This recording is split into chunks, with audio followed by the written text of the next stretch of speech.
ರೀ, ಏನು ಅಂದರೆ ಎಂದು ನುಲಿಯುತ್ತಾ ಗೌರವ್ನನ್ನು ಕರೆದಳು ನಿಹಾರಿಕಾ. ಅವಳು ಕರೆದಿದ್ದು ಕಿವಿಗೆ ಬಿದ್ದರೂ ಬೀಳದ ಹಾಗೆ ಸರಿದು ಹೋದನು ಗೌರವ್. ಹಸಪ್ಪ, ಸಾಕಾಯ್ತು ನನಗೆ. ಇವನ್ ಪ್ರೀತಿನ ಪಡೆಯೋಕ್ಕೆ ಬ್ರಹ್ಮವಿದ್ಯೆನೇ ಕಲ್ತು ಬರಬೇಕು ಅನಿಸುತ್ತೆ. ಇಲ್ಲ ಅಂದರೆ ಅದಿರಾ ಹತ್ರನೇ ಸಹಾಯ ಕೇಳಬೇಕು. ಅದನ್ನ ಬಿಟ್ಟರೆ ಬೇರೆ ಯಾವ ದಾರಿನೂ ಕಾಣ್ತಾ ಇಲ್ಲ ನನಗೆ. ಆದರೂ ನಿಜವಾಗ್ಲೂ ಇವನು ಮನುಷ್ಯನ ಅಥವಾ ಬಂಡೆನಾ? ಫೀಲಿಂಗ್ಲೆಸ್ ಹ್ಯಾಂಗ್ರಿ ಮ್ಯಾನ್ ಇವನು.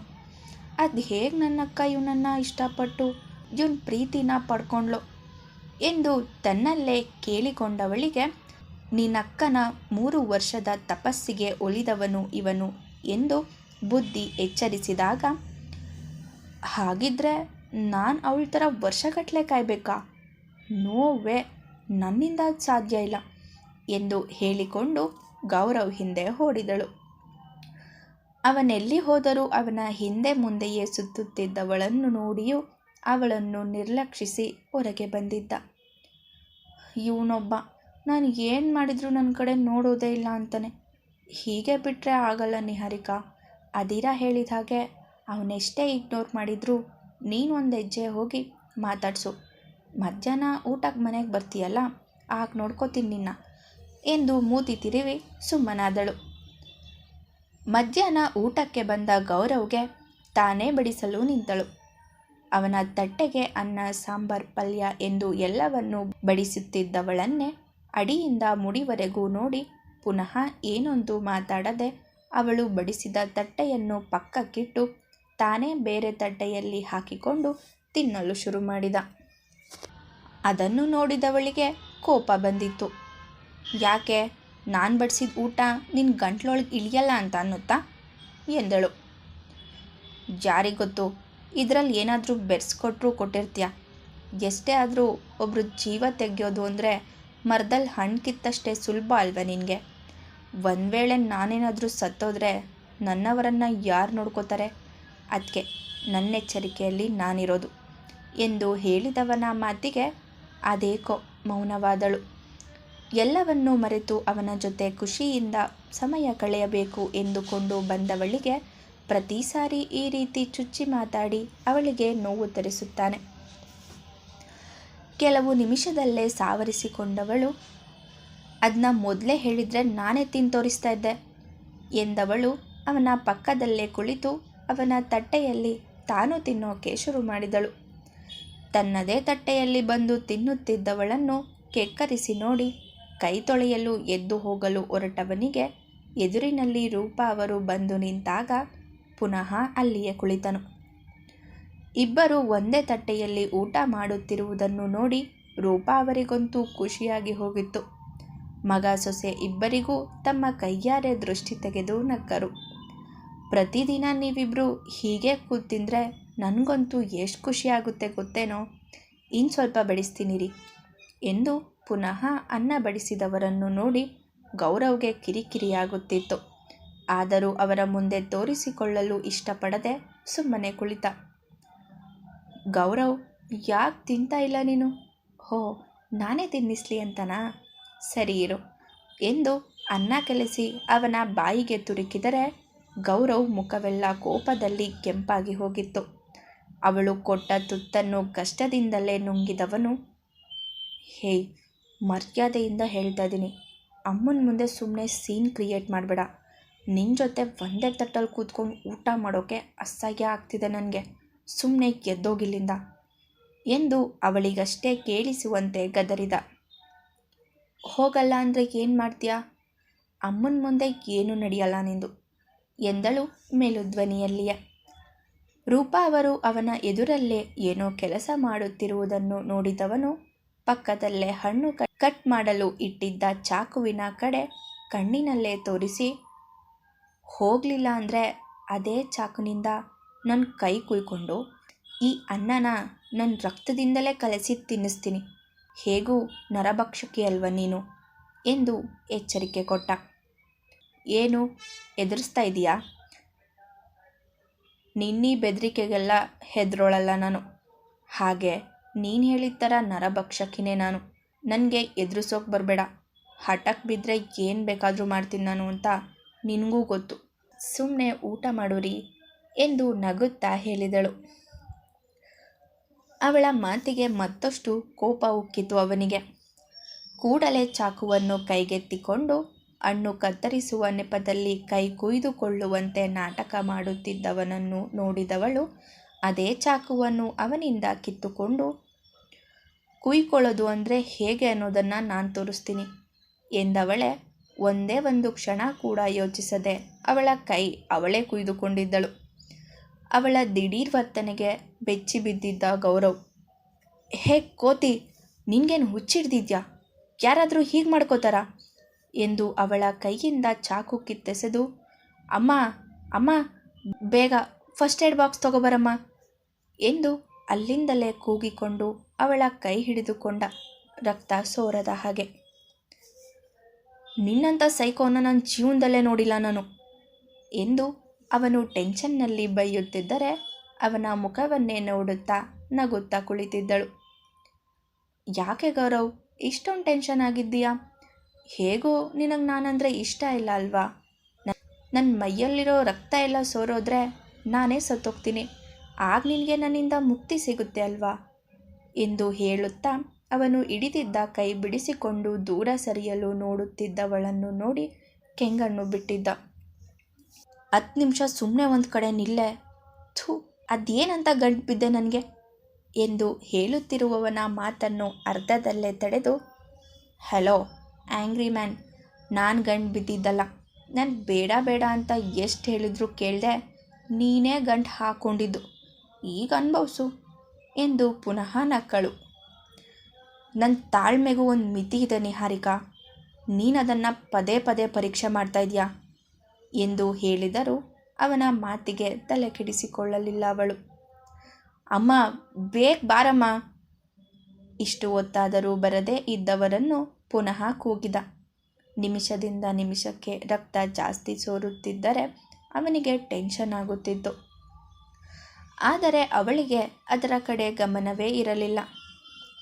ಅಷ್ಟಕ್ಕೂ ನಿಂಗೆ ಯಾವಳೆ ನನ್ನ ಕೆಲಸ ಮಾಡೋಕೆ ಹೇಳಿದ್ದು ಎಂದರೆ, ಓ ನಿನ್ನ ಕೆಲಸ ನಾನು ಮಾಡಿದೆ, ಅದೇ ಪಕ್ಕದ ಮನೆಯಲ್ಲಿ ಇದ್ದಾಳಲ್ಲ ಹುಡುಗಿ, ಏನು ಹೆಸರವಳ್ದು ಎಂದು ನೆನಪಿಸಿಕೊಳ್ಳಲು ಪ್ರಯತ್ನ ಪಡುತ್ತಿರುವವಳನ್ನು ನೋಡಿ, ಈಗ ಪ್ರಜ್ಞನ್ ಯಾಕೆ ಮಧ್ಯದಲ್ಲಿ ತರ್ತಾ ಇದೆಯಾ ಎಂದು ಹಲ್ಲು ಕಡಿಯುತ್ತಲೇ ಕೇಳಿದನು.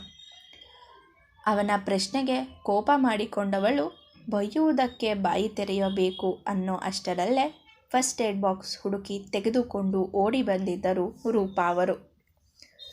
ಇದೇನು ಮಾಡ್ಕೊಂಡೆ ನಿಹಾರಿಕಾ ನೀನು ಎಂದು ಆತಂಕದಿಂದಲೇ ಕೇಳಿದ ರೂಪಾ ಅವರ ಮಾತಿಗೆ, ಏನಿಲ್ಲ ಅಮ್ಮ, ಹಣ್ಣು ಕುಯ್ಯೋಕೆ ಅಂತ ಹೋದೆ, ಮಿಸ್ಸಾಗಿ ಕೈ ಕುಯ್ಕೊಂಡ್ಬಿಟ್ಟೆ ಎಂದು ಹೇಳಿ ಸಂಭಾಳಿಸಿದಳು.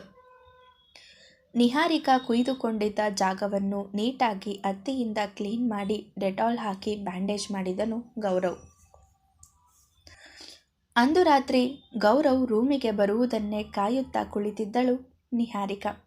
ಅವನು ಬಂದ ಕೂಡಲೇ ಥ್ಯಾಂಕ್ಸ್ ಗೌರವ್ ಎಂದಳು ಮುಗುಳು ನಗುತ್ತಾ.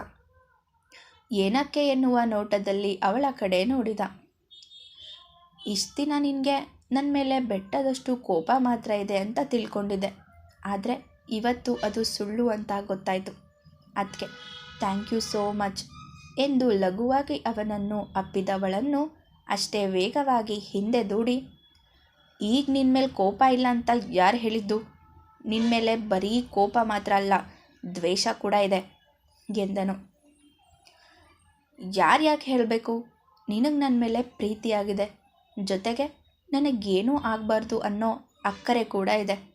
ಇದನ್ನು ಇವತ್ತು ನಾನೇ ನನ್ನ ಕಣ್ಣಾರೆ ನೋಡಿದೆ. ನನ್ನ ಕೈಗೆ ಗಾಯ ಆದ ತಕ್ಷಣ ನೀನೆಷ್ಟು ಒದ್ದಾಡಿ ಹೋದೆ, ಇದಕ್ಕಿಂತ ಸಾಕ್ಷಿ ಬೇಕಾ ಎಂದಳು. ಹಲೋ ಮೇಡಮ್, ನೀವ್ಯಾಕೋ ಭ್ರಮೆಯಲ್ಲಿ ಬದುಕ್ತಾ ಇರೋ ಹಾಗಿದೆ, ಮೊದಲು ವಾಸ್ತವಕ್ಕೆ ಬನ್ನಿ ಎಂದು ವ್ಯಂಗ್ಯವಾಗಿ ಹೇಳಿ, ನಿನ್ನ ಮೇಲೆ ಪ್ರೀತಿ ಯಾವತ್ತೂ ಹುಟ್ಟಿಲ್ಲ, ಮುಂದೆ ಹುಟ್ಟೋದು ಇಲ್ಲ. ನನ್ನ ಪವಿತ್ರವಾದ ಪ್ರೀತಿ ಬರೀ ನನ್ನ ನೇಹಾಗ್ ಮಾತ್ರ, ನಿನ್ನಂಥ ಕೊಲೆಗಾತಿಗಲ್ಲ. ಪ್ರೀತಿ ಇಲ್ಲ ಅಂದಮೇಲೆ ಯಾಕೆ ನನಗೆ ಕಾಳಜಿ ಮಾಡ್ತೀಯ? ಸತ್ತರೆ ಸಾಯ್ಲಿ ಅಂತ ಬಿಡಬೇಕಾಗಿತ್ತು. ಇಷ್ಟೆಲ್ಲ ಮಾಡ್ತೀಯ ಅಂದರೆ ಅದು ಪ್ರೀತಿನೇ.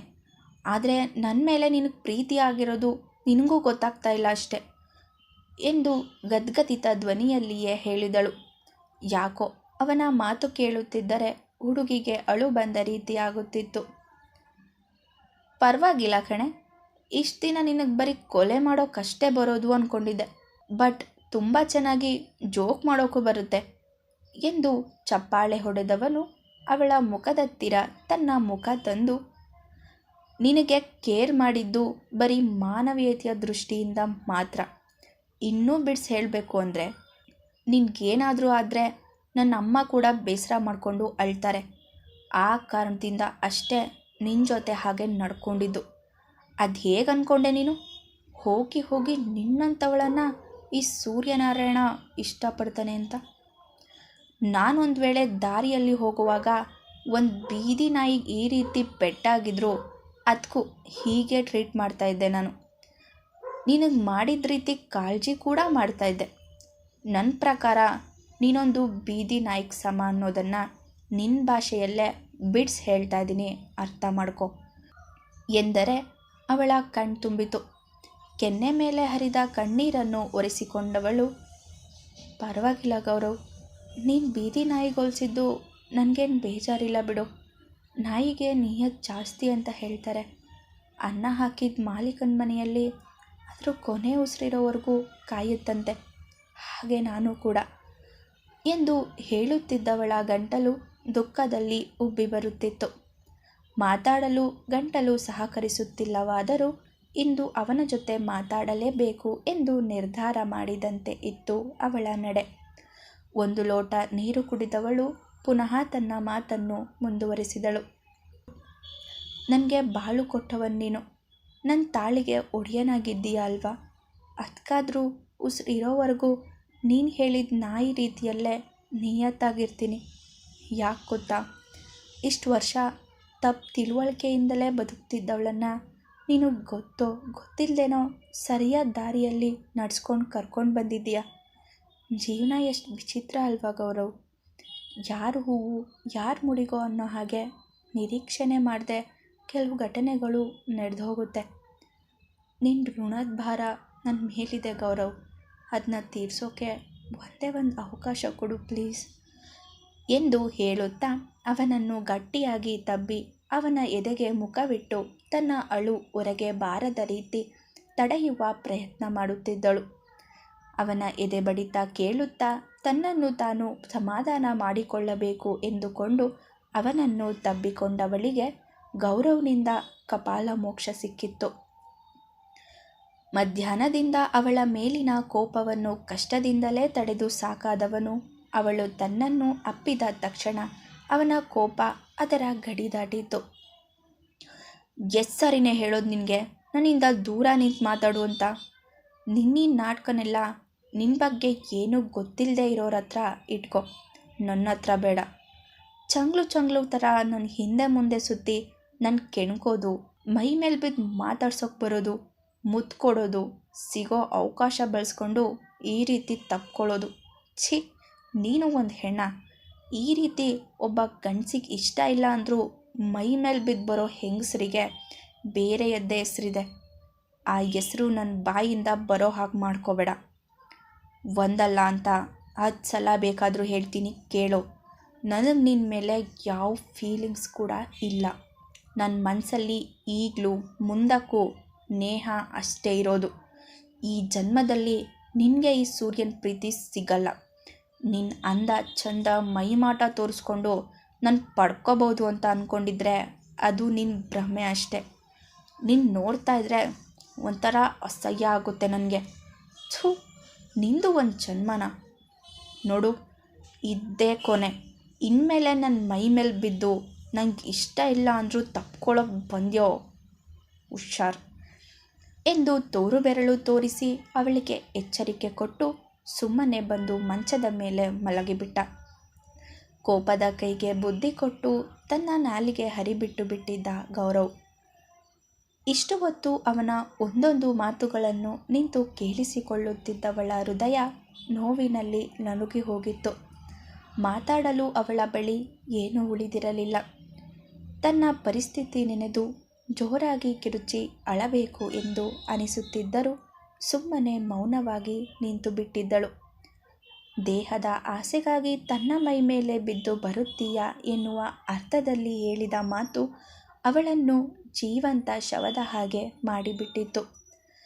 ತಾಳಿ ಕಟ್ಟಿದ ಗಂಡನನ್ನು ಹೆಂಡತಿ ತಬ್ಬಿದರೆ ಅದಕ್ಕೆ ಬೇರೆ ಅರ್ಥ ಬರುತ್ತಾ ಎಂದು ತನಗೆ ತಾನೇ ಪ್ರಶ್ನೆ ಮಾಡಿಕೊಂಡವಳಿಗೆ ದುಃಖ ಉಮ್ಮಳಿಸಿ ಬಂದಿತ್ತು. ಜೋರಾಗಿ ಬಿಕ್ಕಿದರೂ ಅವನಿಗೆ ಕೇಳಿಸಿಬಿಡುತ್ತದೆ ಎಂದು ತನ್ನ ಎರಡೂ ಕೈಗಳಿಂದ ಗಟ್ಟಿಯಾಗಿ ಬಾಯಿ ಮುಚ್ಚಿಕೊಂಡವಳು ಬಾತ್ರೂಮ್ಗೆ ಹೋಗಿ ಶವರ್ ಆನ್ ಮಾಡಿ ಸುಮ್ಮನೆ ಅದರ ಕೆಳಗೆ ನಿಂತು ಬಿಟ್ಟಳು. ಅವಳ ಕಣ್ಣೀರು ಕೂಡ ನೀರಿನ ಜೊತೆಯಲ್ಲಿಯೇ ಕೆಳಗೆ ಹರಿದು ಹೋಗುತ್ತಿತ್ತು. ಗೋಡೆಗೆ ಹೊರಗಿ ನಿಂತಿದ್ದವಳು ಅವನ ಮಾತುಗಳನ್ನು ಪುನಃ ಮೆಲುಕು ಹಾಕುತ್ತಿದ್ದವಳಿಗೆ ಕಾಲಿನಲ್ಲಿ ಇದ್ದ ಶಕ್ತಿಯೂ ಸಹ ನೀರಿನ ಜೊತೆ ಸೋರಿ ಹೋದ ಹಾಗೆ ಅನ್ನಿಸಿದಾಗ ಅಲ್ಲೇ ಕುಸಿದು ಕೆಳಗೆ ಕುಳಿತಳು. ಮುಂದುವರಿಯುವುದು.